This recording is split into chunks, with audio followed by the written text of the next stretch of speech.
Kisah akan berfokus pada seorang pria bernama Paul yang merupakan seorang projeksionis atau orang yang bertugas untuk memutar gulungan film di bioskop yang karena ruang kerjanya gelap, maka Paul harus selalu membawa dan mengenakan lampu di kepalanya. Pada hari itu terlihat banyak sekali pengunjung karena kebetulan hari itu adalah hari bertepatan dengan dirilisnya film Bernapas Dalam Dubur. Tiba saatnya pemutaran, Paul pun memutar gulungan filmnya, kemudian kita bisa melihat semua pengunjung tertawa bersama tanpa tahu apa yang akan terjadi selanjutnya karena tiba-tiba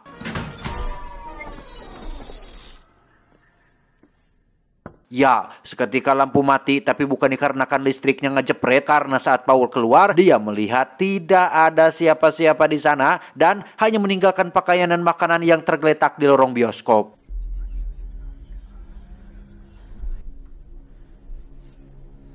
Tak lama, Paul pun bertemu dengan seorang bapak security yang sedang menyorongkan lampu yang sama-sama bingung dengan tentang apa yang sedang terjadi.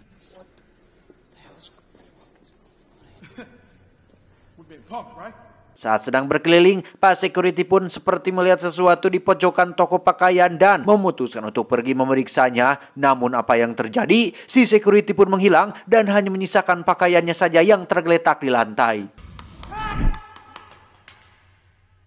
Tak lama, Paul pun melihat bayangan kepala seseorang di kegelapan dan tiba-tiba... Dan inilah Vanishing on 7th Street.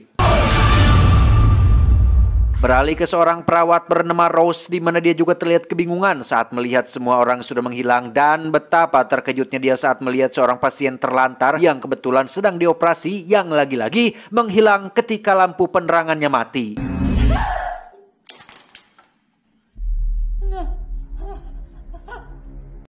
Esok paginya kita akan berkenalan dengan seorang pria yang tidur dengan ditemani lilin-lilin kecil di samping tempat tidurnya, di mana dia merupakan seorang jurnalis bernama Luke. Tidak seperti Paul dan Rose, Luke pun belum sadar bahwa sudah terjadi sesuatu semalam. Namun saat dia keluar apartemen, Luke pun langsung dikejutkan saat melihat seluruh kota sunyi sepi, mobil bergeletakan, cangcut di mana-mana, dan semua orang menghilang bak ditelan juri.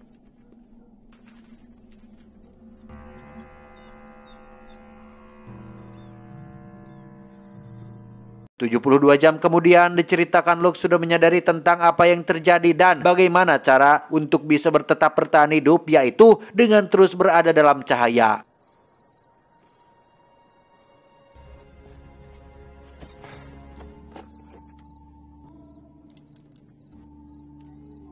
Dengan bermodalkan beberapa lampu yang dibawanya serta sebuah pistol dan suar yang dia temukan di sebuah mobil, Luke akhirnya menemukan sebuah bar yang menggunakan generator dan masuk ke sana untuk beristirahat.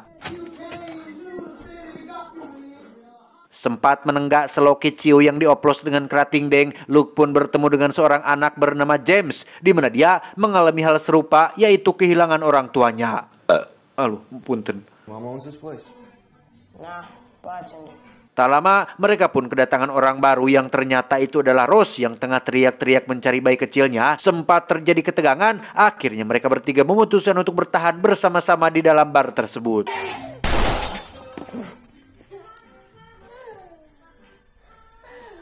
Kembali ke Paul yang ternyata masih bertahan hidup, di mana dia terluka dan berusaha untuk mendekati cahaya karena kegelapan itu ternyata seperti hidup dan berusaha untuk menariknya ke dalam kegelapan itu sendiri. Sementara itu, Rose pun sedang menceritakan bagaimana dia bisa bertahan karena waktu itu dia kebetulan sedang ingin sebat sedulu dan berhasil hidup berkat sebatang rokok dan korek api di tangan. Tuh kan kenapa saya udud, karena merokok dapat menyelamatkanmu, cenah.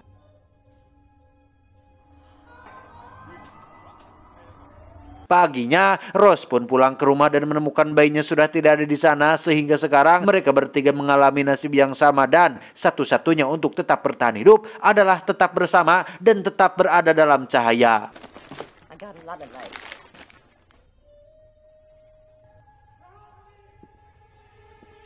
Tak lama mereka pun mendengar suara minta tolong di luar yang mana itu ternyata adalah suara si Paul. Maka dari itu, Luke pun memutuskan untuk pergi sendiri menyelamatkannya.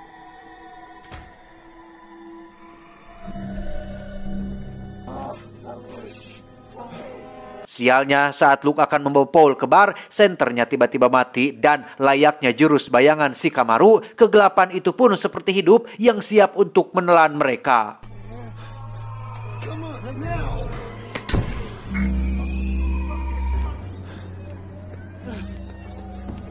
Dengan suara yang dibawanya, Luke dan Paul mencoba untuk tetap bertahan dan berlari secepat mungkin untuk sampai ke dalam bar.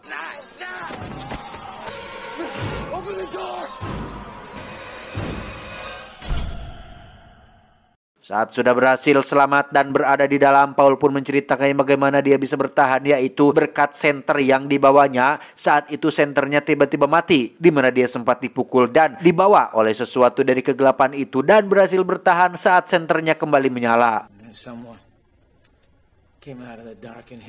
Paul pun memikirkan sebuah teori tentang kenapa ini bisa terjadi. Yang pasti bukan ulah petugas PLN yang sedang iseng atau eksperimen ilmuwan, tetapi ini berhubungan dengan dunia supranatural yang mustahil dijangkau oleh akal pikiran mereka semua.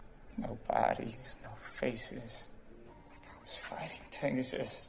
Sempat terjadi sedikit perdebatan dan ketegangan di mana mereka semua langsung dikejutkan saat listrik mulai tidak stabil. Dengan cepat mereka mematikan beberapa perangkat untuk mengurangi beban listrik dan menuju ke ruang generator untuk memeriksanya.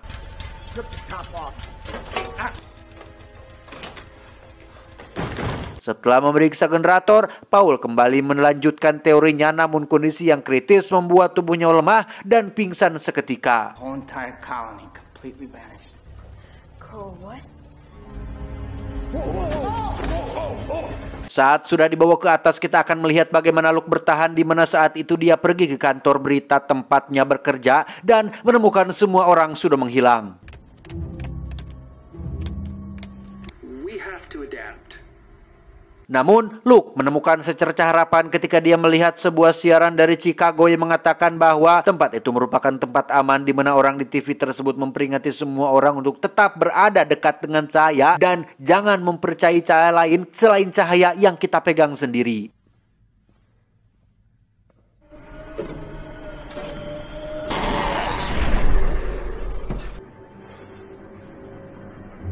Setelah ingat tentang hal itu, Luke pun mengajak mereka untuk pergi ke Chicago dengan cara menghubungkan kabel dari generator di bar dengan aki mobil yang ada di luar.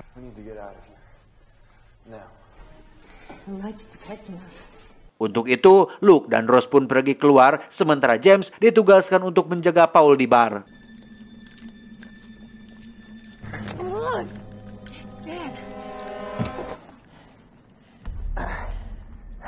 Saat sedang menyambungkan kabelnya itulah mereka melihat seorang anak kecil dengan sebuah senter di tangannya, namun saat dipanggil, si anak pun lari ketakutan. Dengan cepat Luke pun mengejar si bocil, namun dia terjatuh yang membuat senternya terlempar, dan saat kegelapan akan menelannya, Rose pun langsung menyalakan mobil membuatnya lampunya menyala dan berhasil menyelamatkan si Luke.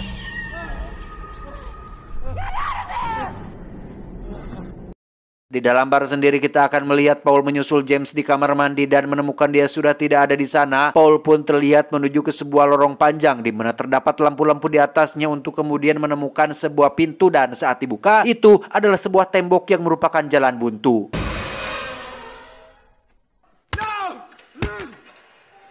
Tiba-tiba satu persatu lampu mati yang membuat Luke tersungkur, dan saat akan ditelan kegelapan, ternyata itu adalah halusinasi Luke saat detik-detik menjelang kematiannya ditelan kegelapan tersebut.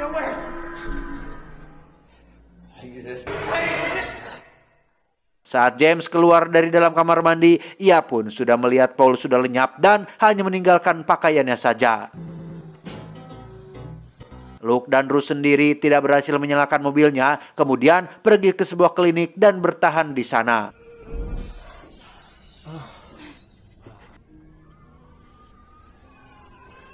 Saat Rose sedang mencari obat-obatan, dia melihat sebuah cahaya muncul di luar, yang mana terdapat sebuah roda bayi yang dikira Rose adalah anaknya. Namun faktanya itu hanyalah sebuah jebakan dari kegelapan yang membuat Rose harus lenyap sebelum Luke berhasil menyelamatkannya. Rosemary? My baby? No.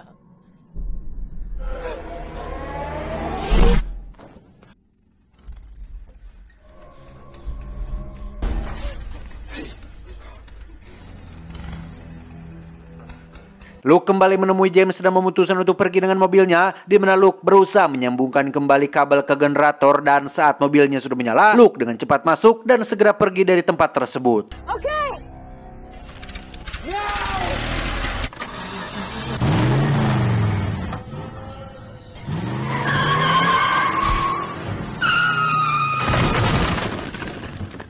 Tiba di sebuah gereja, James mendapat jebakan dari kegelapan seolah merasa bahwa di dalam sana ada orang tuanya. Untuk kemudian ia berjalan menuju ke dalam gereja, dan meski Luke sudah memperingatkannya, James tetap kekeh masuk ke dalam sana.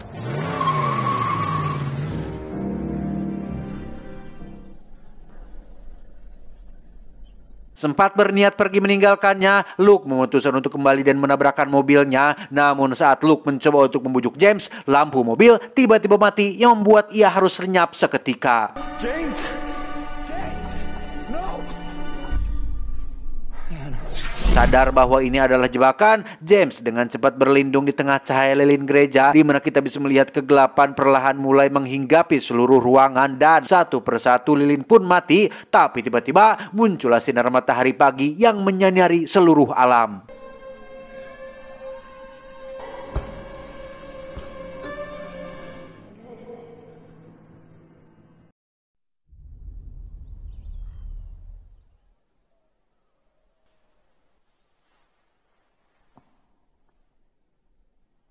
Tak lama muncullah si gadis kecil yang tadi, di mana mereka berdua melihat seekor kuda di luar yang entah dari mana datangnya, untuk kemudian memutuskan pergi menuju Chicago sesuai yang dikatakan oleh si Luke. Lah, bagaimana nasib si Luke dan yang lainnya? Malah si bocil beban ini yang bertahan. Aduh.